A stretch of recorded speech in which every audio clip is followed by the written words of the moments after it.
From the Zen Canine. Sorry.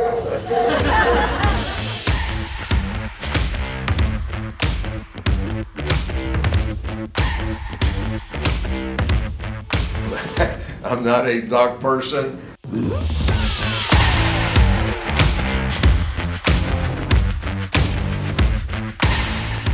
From the Zen Canine Club in Miami Lakes, we bring you the Miami Lakes Business Podcast, brought to you by the Miami Lakes Chamber of Commerce. And here we are today, and totally different. We have never done this before. Katie Del Pino and Jose Del Pino, her husband, have been members of the Chamber of Commerce for a while now, and they are the proud owners of this establishment. And like I said, it's totally different. I'm totally doing something here out of my comfort zone. I'm not a dog person, but I do sometimes like little ones like this Jelly, the one that is sitting right next to Katie. And she's so quiet and so well behaved. This one here, Angus, who is, by the way, is a French-speaking dog. Even though I kind of saw you speaking in English with him, but I speak at him in English, definitely. So, Katie, tell us a little bit about what made you start a business like this. So, thank you so much, by the way, Fred, for being here. I really appreciate it. I am a Miami Lakes native through and through. I graduated from Barbara Goldman Senior High, interned at the town of Miami Lakes, and I always knew that Miami Lakes would be my home forever and ever. Born and raised here, and always grateful to be part of this town. Pause. I'm gonna put you like you're done. Yep. Ita? I might use this. Why? Just take it up, make it different. Oh, please don't, I beg you. No. Growing up, I always watched the dog shows and went to, Disney and all these places, and I saw these trainers and these people that were doing amazing things with animals, and I always dreamed of being that person that advocated for them, for our creatures that don't have a voice. So this has always been my path I was meant to be on. So it was your passion from the beginning? It really has been. My dogs that my husband and I had together, they both passed away now. Our first generation of dogs, as we call them, they were interesting. It was an interesting little pair. But one of them in particular, Vienna, his first dog, she was very aggressive.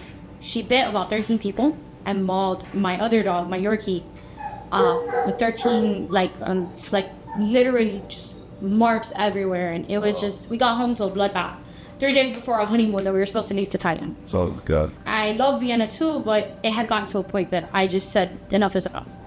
And so I ended up working with a trainer who became my first mentor, Ben Meyer, a very great trainer, who taught me a lot of he taught me a lot. He laid my foundation. And over time, I was able to rehabilitate Vienna. And she actually was so great that when she was passing away of cancer, the entire oncology unit and animal cancer clinic, they loved her so much they actually warned our elderly. Was you would think it's so sad. Dogs die of cancer there every day. It's a cancer clinic. But they loved her, this dog that went from being aggressive to loving and was able to live her life because I was able to rehabilitate her. And so that was my first inkling of I really love this. While Vienna was going through that, I was diagnosed with Crohn's disease. It's an autoimmune disease that's very aggressive, and it changed my whole life. I stopped being able to work. I was functionally disabled, and basically dedicated my life to when I was sick on what can I do to make my life and the lives of everyone with Crohn's disease and ulcerative colitis better. And while I had my dogs through my journey, I was there's got to be service dogs for Crohn's disease because there's service dogs for everything, right? Everyone you see has service dogs. And no, there's actually only 7 known cases of service dogs for such a common, what I feel is a very common disease of Crohn's. I mean, so many people have millions of people in America are affected. Usually you have, for blind people. Yeah, diabetes, right. Medical alert dog. Shouldn't there be a dog for this? And I was turned away by so many different trainers that I became really pig-headed. And I said, I'm going to do this myself. And I said, okay, I'll do it myself. And I did. I worked at the Crohn's and Colitis Foundation. I gathered samples of my smell. In over a year, I trained my first service dog, which is Jelly. She traveled the world with me, and she changed my life. She's visited hospitals with me, and because of her, her and I were able to, together, get me into remission. And I'm now 2 years remission-free. We created a model for other patients with Crohn's disease. That's great. And so I fell in love deeply with dog training. So is it because of the responsibility that you had taken, Yeah. Jelly? A lot of it was, yeah. A lot of it was that. That kind of just washed away the It inspired me a lot. I think that when you're chronically ill, and being a business owner and being someone who is, like, as far as, like, a medical diagnosis concerned, I'm considered disabled. I'm considered someone who shouldn't be able to do all the things that I do. I'm missing 2 different organs. I have to every 8 weeks inject a medication that keeps me alive. I was really, really sick. I was hospitalized 22 times and spent a lot of time in the hospital. But because of Jelly and because of her medical alerting and because of the great team we made, my whole life changed, and I realized I wanted this for other patients like me. So that inspired my journey to open a facility to help other individuals like me to train their own dogs for disabilities that were less served. And so when a facility near me, again, I live 3 minutes from here, when the facility that used to be here went for sale, I saw my dream became a reality. And I saw my dream become the fruition, and I said, okay, I'm gonna do this. 3, 2, 1, go!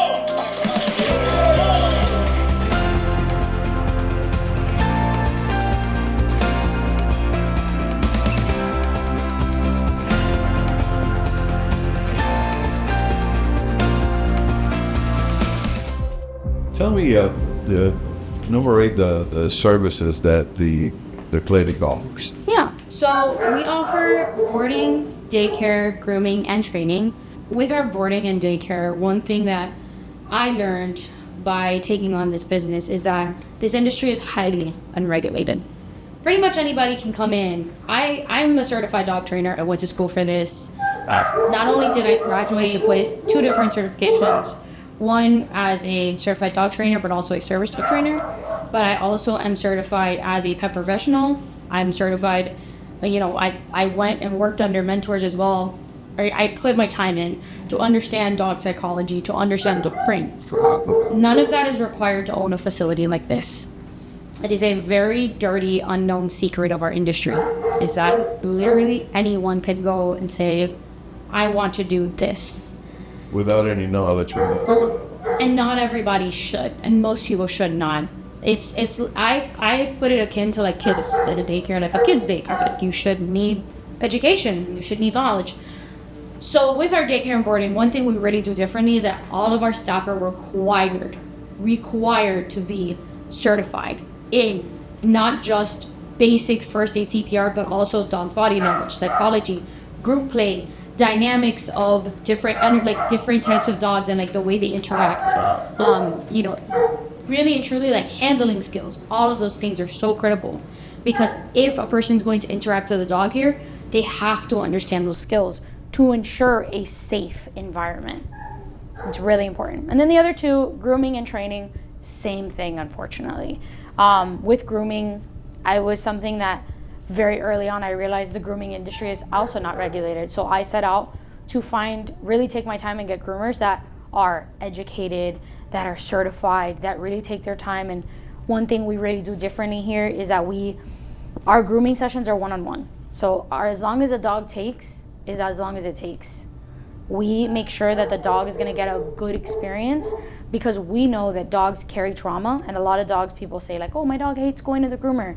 Yes, because they're not taking the time with your dog. So we really if a dog needs a break, we give them a break. And it's something that I really focus on in my grooming salon. I want all my dogs to have a good experience. It's been an extremely interesting podcast, different from any other that we have done. How would you recommend that people go about when they are looking to get a dog? I love this question. Oh my gosh, I love this question. And I love answering it. It's actually something I specialize in. So one of the free services that I actually offer here as a trainer at Zen Canine Club is pairing owners with their recommended breed. It's something that I take the time. So I have actually not only have shown my own dog, but like I've said, I love dog shows. One really cool thing about dog shows is why I tell a lot of people, if you're looking to get a dog, watch a few dog shows, is that during a dog show, you'll actually listen to announcers talk about the history of the breed. And what's cool about that is that you learn, when you understand where a dog's origins are, you understand their purpose, you can understand their fit in your home. So for example, this girl Jellybean, she's a long-hair dachshund. The long-haired dachshund, first the dachshund was originally bred in Germany to actually hunt badgers. So these guys are actually hunting dogs. They're originally bred to hunt, they're a hound. So that's why you'll find a lot of them to be very barky, very yappy, very high energy dogs a lot of times. But one thing that's really cool about the long hair variety is I do find that they tend to be a little bit more calm, tend to be a little bit more calm, and that comes from their longer hair. Long hair in genetics tends to be back in ancient, like when we look back far enough in genetics, it tends to be bred in sometimes for the lapdog aspect, the more aesthetic aspect sometimes, right? So because of her kind of that longer hair, you bring that more docile nature into the dachshund, who's bred to be very loyal to their family. They love their families. They're very, very happy to be with their families. And then the miniature, they're a little tinier, less energy. If you can tolerate and teach early on not to bark, I love this breed so much. Because they bark very little. Well, they tend to bark a lot, but you can work with them on how not to bark. You can work with dachshunds. Will it be perfect? No, she still barks. She's not a barkless dog like a Pasenji. But she definitely is gonna bark. If she hears an intruder, if she hears a sudden sound, she'll bark. She's a dog. They're not robots. But you can train them to bark less over time. You can train them to be less reactive. But this breed is by and far, if I had to look in a book and find like my favorite breed, like this is gonna be one of them every single day. Because I deeply enjoy the bond and relationship they have. And I personally, right, one thing I really look for in a dog is a dog that has a relationship with the handler. Like I love a dog that loves me back. I love a dog that's very into me. Like, because I'm really obsessed with my dog. So she sleeps with me every night, like right on my chest. Wow. And my oldest sleeps on my husband's head.